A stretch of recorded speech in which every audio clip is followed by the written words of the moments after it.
I'm sitting here with Chris. Well, his original name is Constantine, and he's the husband of Coralia. He's also a medical doctor, and he has an interesting story as to how he escaped from Romania. Would you like to tell us that story? Yes. What happened? Because I feel that by telling the story, I will be like a thank to God who helped me and who has been with me. I mean, during such a hard time. I mean, because when I escaped from Romania, majority of people either would turn back or would be killed on the border. Uh-huh. And why did you escape? What happened? I escaped because why I escaped? Why I left Romania? Yes. Yes. I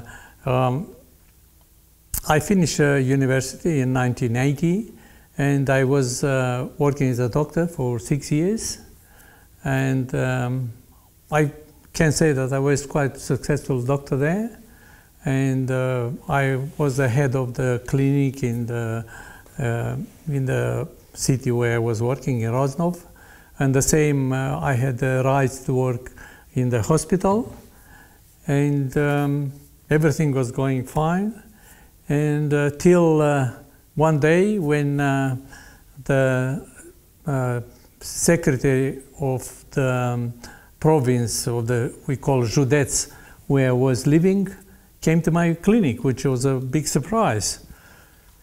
For such a little man to come, somebody who was working before for Ceausescu and was demoted for a few months for I don't know why, and came to my clinic, and after asking me a few questions and praised me, he said, "Oh, I heard that you are a very good doctor and you're working very well and you're working in hospital, but I heard something which I didn't like. The fact that you don't work Saturday." Interesting. And I said, no, I mean, if it's something urgent, I do work Saturday. I do help people Saturdays if it's a really, I mean, urgent thing. Otherwise, my colleague pediatrician, he works on Saturday and I work on Sunday, convenient for both of us, and it's going very well for so many years. And she said, "No, I want you to come to work every second Saturday." And I try to explain to her, I mean, like, if it's something urgent, the church is very close to the clinic, and anyone can call me and I will be there in 10 minutes if it's something which can be solved by the pediatrician. And she insisted, "No, you have to come here on Saturday." And she said, "If you don't come, from next week, you will not be allowed to work in hospital anymore." And I said, "Okay, you are in charge." And I didn't go, and came back, and I received an answer that I'm not allowed to work in hospital anymore. And in a couple of weeks, came back and they said, "Look, if you really don't want to listen to us and you don't want to confirm with what we ask you to do, in a couple of weeks, you're not going to be the head of the clinic." And I said, "It's fine with me. I mean, I can work as the doctor. You don't have to be the head of the clinic." I don't have to, yeah. And I didn't go the next Saturday. And after a couple of weeks, he came back and really, I will say, really angry that didn't get the way she wanted. She said, "Look, if in 2 weeks you're not coming back, you're not coming to work on Saturday, you're not going to have a job anymore." And happened that the day after the Saturday when I have to go and I didn't go, I crossed the border. Okay. How did your wife feel about that?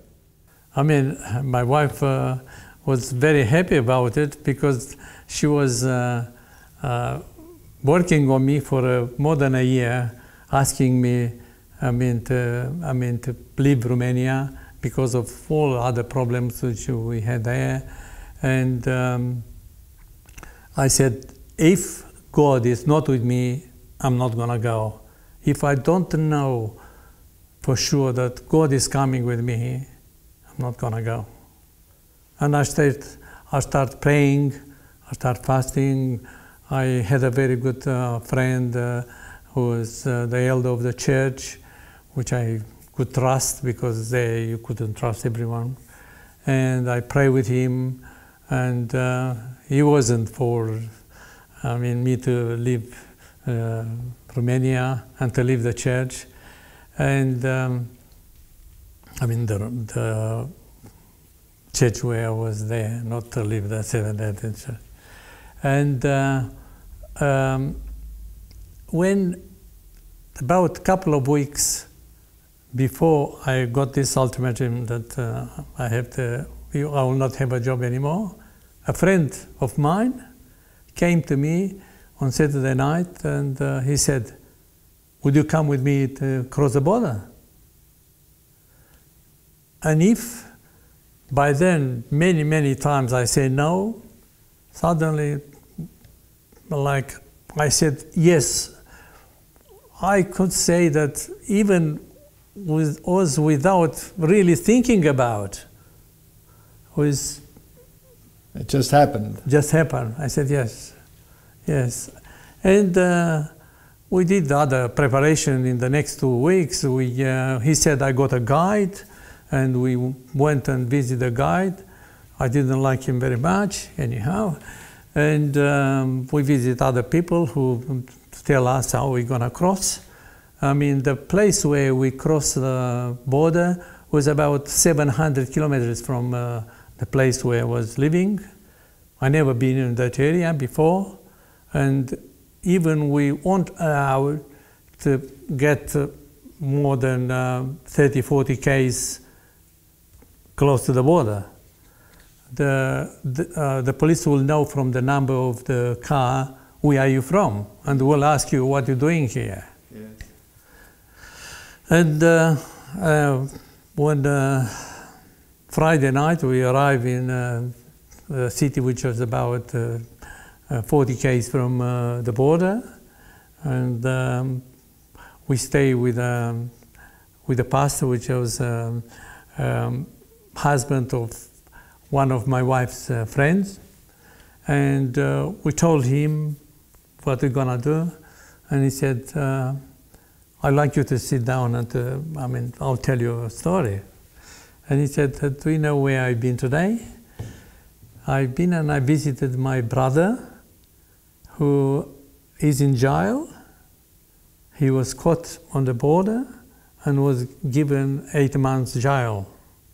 And he was very lucky, because many will be caught on the border, will be killed, will be beaten some to death, some will be scarred for life, and after will be consequences, for you, for the rest of your life or your career or things like this. Think about it before you actually do it, right?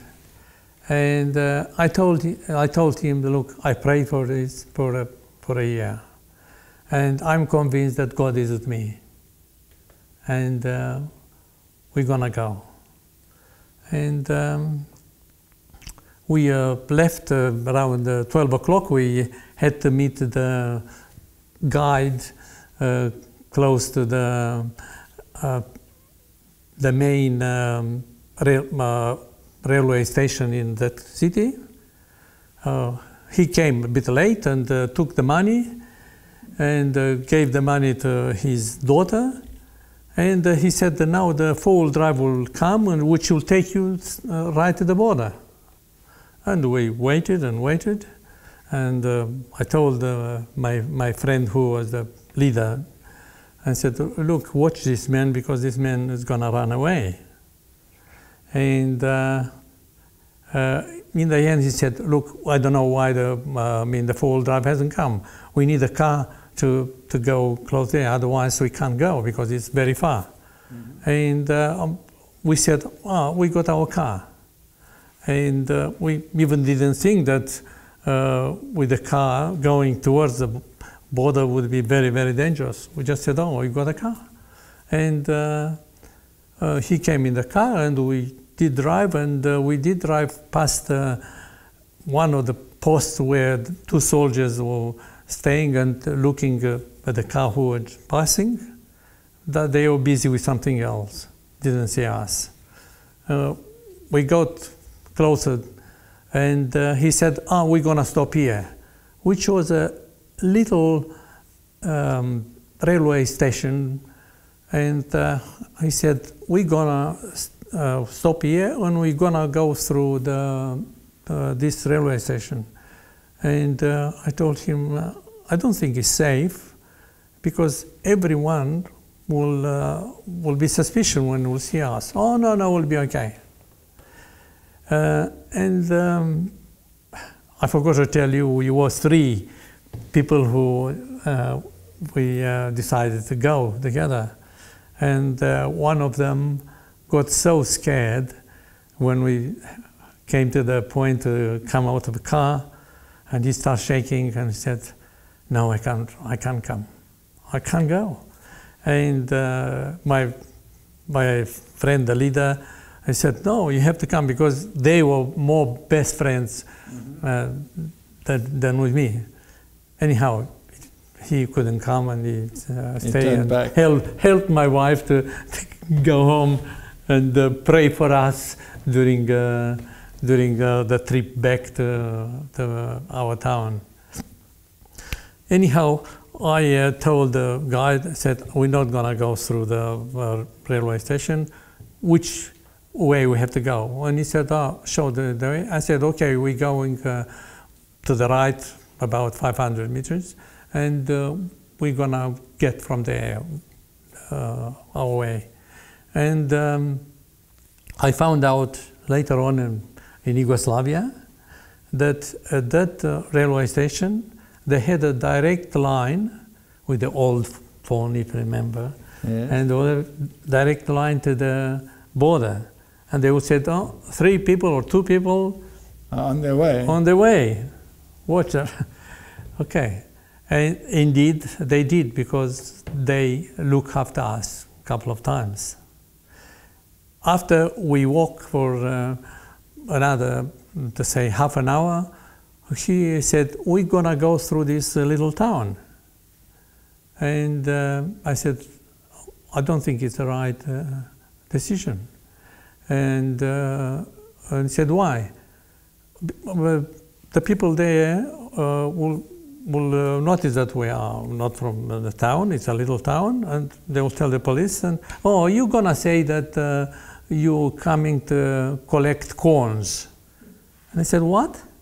I'm a doctor, and I live 700 kilometers away, and I come to collect corns here in the...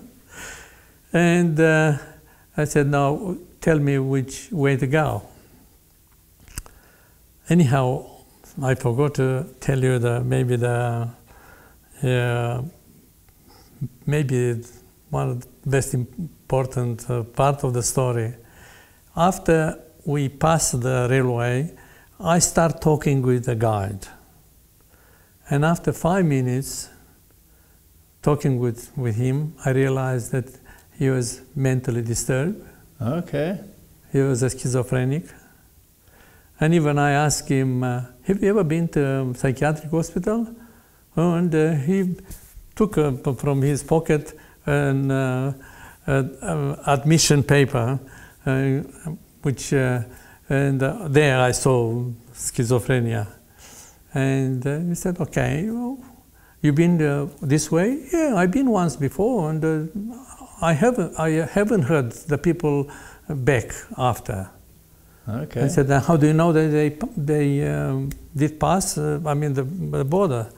Oh, the fact that they haven't come back, I haven't heard about them, this means they are there. I said, okay. And I told my friend, So that is why you didn't go through the towns. That's why you decided to do everything the opposite of what he suggested. Yes. Good. And after we passed that little town, we saw coming from the left a four-wheel drive, which were going through a field where the animal or grazing. And we saw this four-wheel drive driving not on the road there, even on the dirt road, going on the pasture there. We said it doesn't look good, and we found a place where to hide. But the guide tried to run towards the four-wheel drive, and I did run and I jumped on him, and I said, "You stay down. You stay down here." Okay. When my way running towards him, I lost the very precious binocles, which we're gonna use when. Okay. And that car did go about maybe 200 meters from us, didn't see us. It was about 6 o'clock, which was about 1 hour before sunset. And he went to the little town which I told you before, and in about half an hour, came back. When they came back, the same thing happened. That guy did really run now, and both of us ran out of him, and put him down. And I said, "Look, what you want to do?" And now, we realized. I realized from the first time he wanted to get rid of us, betrayed us. This was his. He wanted to betray you. Yeah. And after the car, which came very close to us, maybe within 100 meters, and now they put, because it was getting dark, they put the lights on, and they were going to the right, to the left, looking on the left. They knew that, a couple of people were going from the from the little railway station. Because I told you that in that railway station, there was a friend of mine had his uncle working there. He lives. That friend of mine is now living in Melbourne. He said, "My uncle worked there. I met him in Yugoslavia. Worked there, and I know from him for sure that any suspicious person, they have to report it, and if they don't, they will be punished. If they do, they get a reward. I don't know what kind of reward, money maybe." And after the second, when the car came back and passed and didn't see us, we had a talk with the guide. And I told him, "Look, what you're doing." And I asked him, "Do you know the way from here?" And he started shaking. He was afraid that we're going to beat him up, we're going to kill him, and things like this. I said, "Look, we are Christian. We're not going to beat you up. But what you're doing is not right. And this is the way to the town which you want to take us through. You go there. If you got a little bit of conscience, maybe don't tell anyone about us." And we pray for him, and we let him go. And when my friend asked, "Oh, get the compass." I went in my backpack. Compass wasn't there; was gone. And we had a bit of discussion there. How did I lose it? And we start going and walking. Walk for another 2 hours, and suddenly the moon came.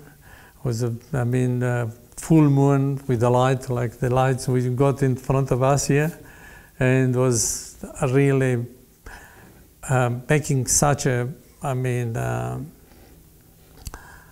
You were very visible. Very visible from maybe from more than a kilometer away. My wife told me after that after they did drive about 300-400 kilometers, they stopped and they looked outside, they looked at the moon, and they thought about us and what will happen, though we will be caught, something like this. And they prayed there and for us. And while we were walking, suddenly I saw a man coming from the left side with something in his arm, or right arm, and with a dog. And we thought, this is a soldier, and he's gonna shoot us, he's gonna kill us.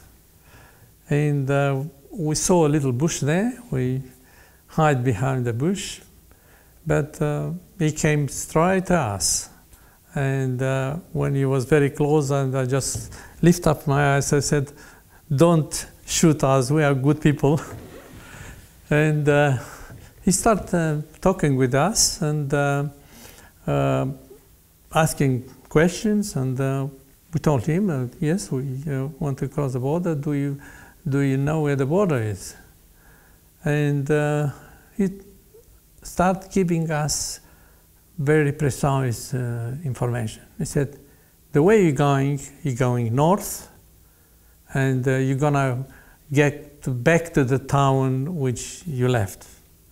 I mean, initially, when the big town where we met first time, the guy, and you have to go left.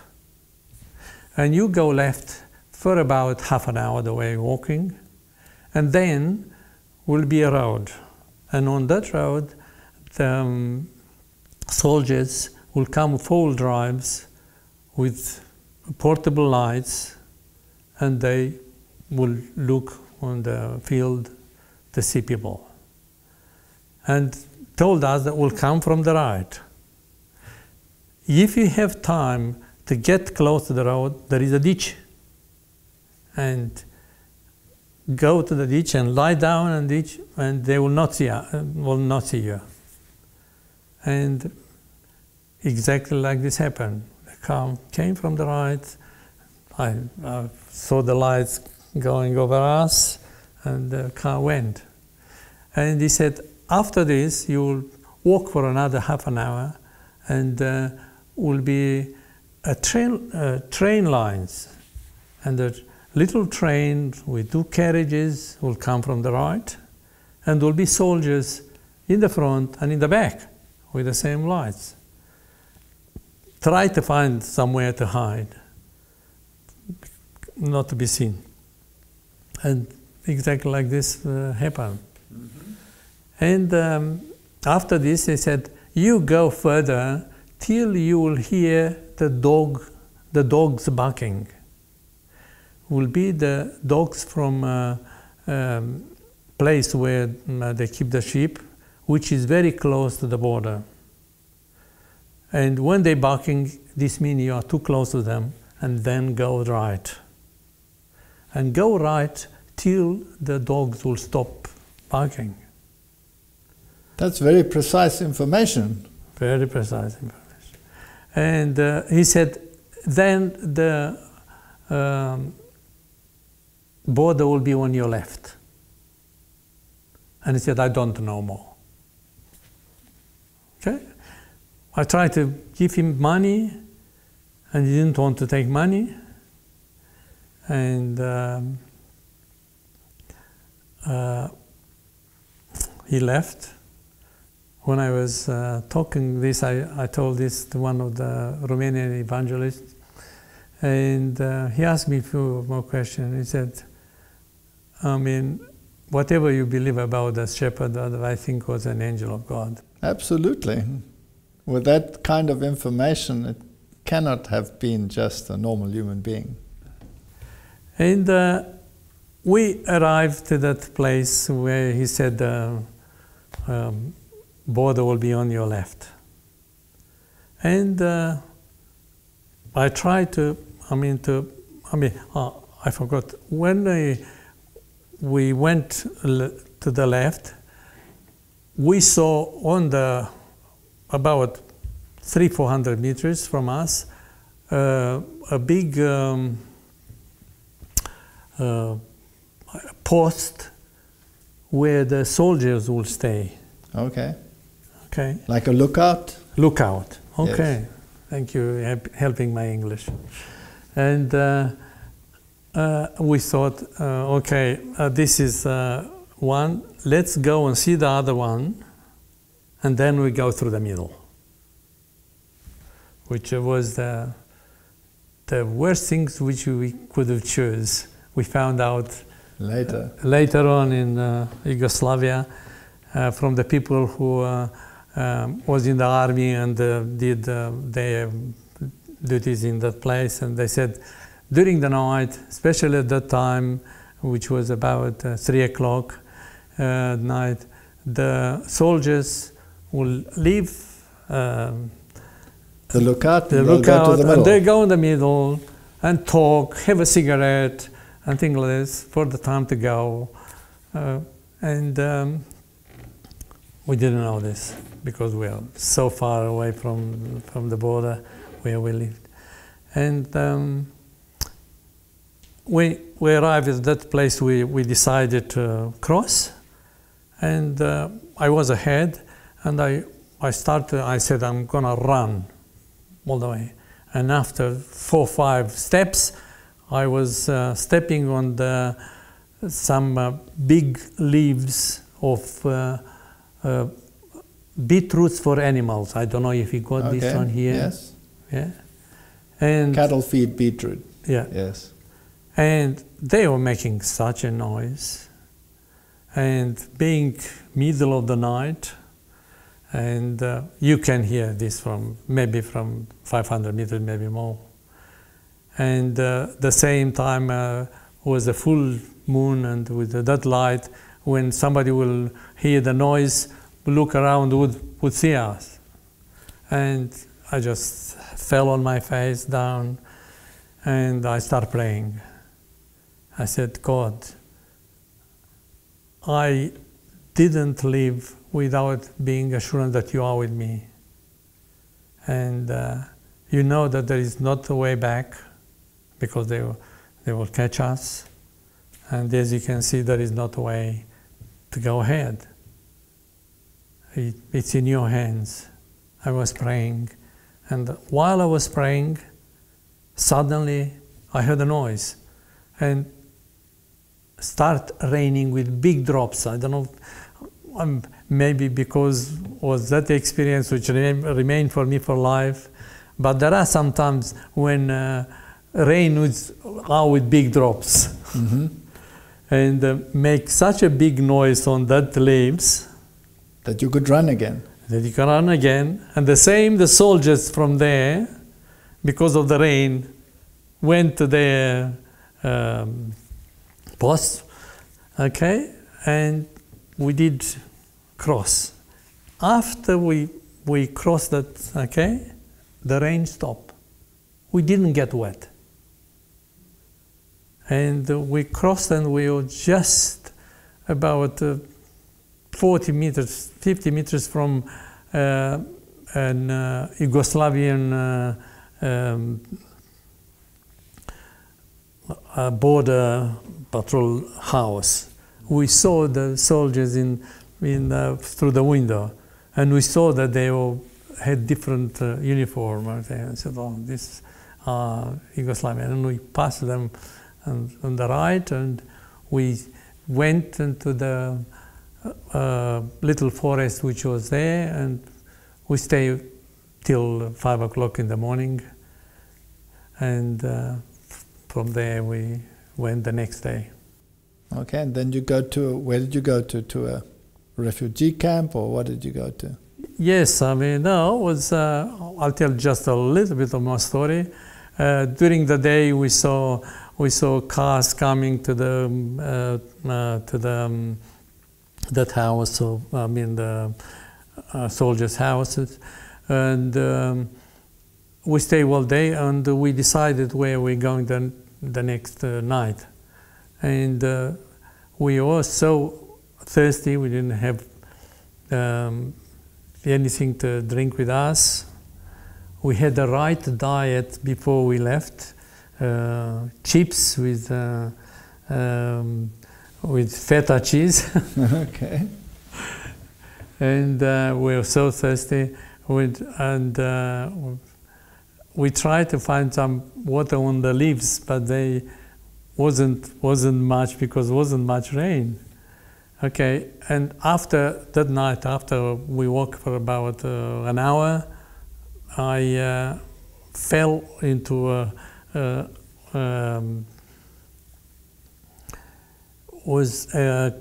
irrigation canal.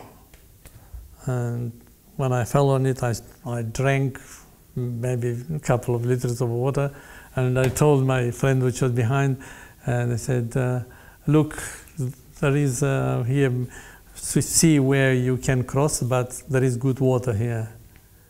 And we went all night, and in the morning we stay and sleep under a tree. But because I was wet from that experience in the canal, I started shivering, and I woke up my friend and said, look, we have to go because I'm gonna get sick. And we went to the one of the main road there, and we waved first car which was there, and we told them that we want to go to Belgrade. Yes, I've been there. You've been there? Yes. Okay.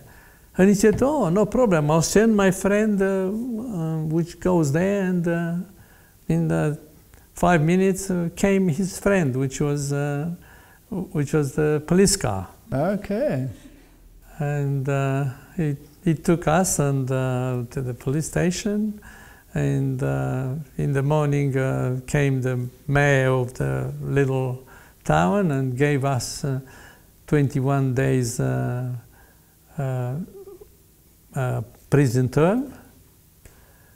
And there we found out that 8 out of 10 people, we were about 60 people in that prison, and 8 out of 10 would have been sent back to Romania.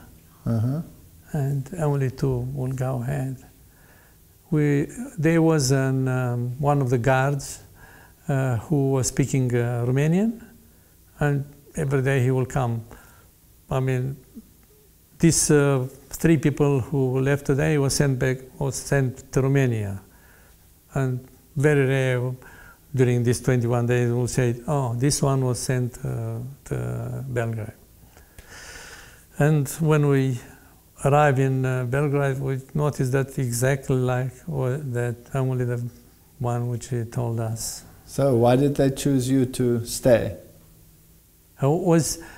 They were looking for religious persecution or political.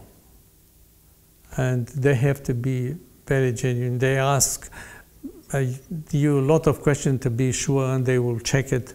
They've asked me the name of the union president, the name of the local pastor. They've asked me, how do you have the communion? I mean, lots of questions which, if you want... So let me get this straight. When you were now in Yugoslavia and you told them that you were a Seventh-day Adventist, how you do baptism, who the union president is, and all of these things, you were actually allowed to stay in the country, whereas in Romania they asked you to, they wanted to take your job away because of the Sabbath. Now the fact that you belonged to that church was saving you. Yeah, because, yeah. That's interesting. And yeah, from there, from that prison, they were taking us to the United Nations camp. And there, they did another interview, and asked where I want to go, and I said, I want to go to the United States. I said, why? I said, I got an uncle, I got friends, or something like this. And was a lady there and said, now you're gonna go to Australia. And I said, no, I mean, I tried to argue. I said, there is only two ways, Australia or Romania. Choose. Okay, Hobson's choice. Yeah. Yeah. And I was the fact that not many doctors cross the border. I was considered a spy, and I have to stay there for 6 months. And in the meantime, they did all the checks, all the maybe I gave more than 10 interviews and things like this, and eventually they let you go. Yeah. Okay, that's a fascinating story. And how did your wife and family join you? They managed to pay their way to get the passport. So they came out legally. They didn't hold your escape against them? Oh, they had. My wife had to go. I mean, she was taken to the police station a few times, to the security, and she had to stop working for a while. And my children has to be very careful, because I mean, quite a few things happened to the family of the people who escaped.